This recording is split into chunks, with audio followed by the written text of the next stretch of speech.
سنی آپ یہ فیملی تھے چن شامی بین فیرن کالونی تھے یہ بچے چن اور ایس ٹی صاحب وہ تھے جناب پیڑا نئی سہولت ہوئی ہے اس کی آہستہ آہستہ آسان چلو تو بھی تھوڑا بہت کنٹریبیوٹ کرو کوئی بھی کہتے پودا کوئی ڈونیٹ کرنا جو نہ لائی رو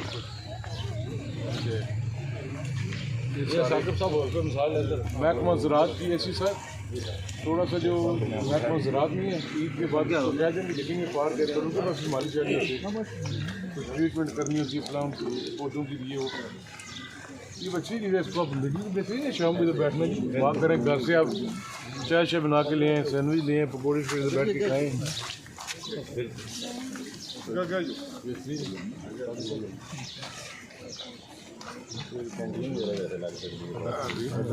جی کوئی تعاون کرو تو تو لوائی اور صدر صاحب کدھر صدر صاحب اچھا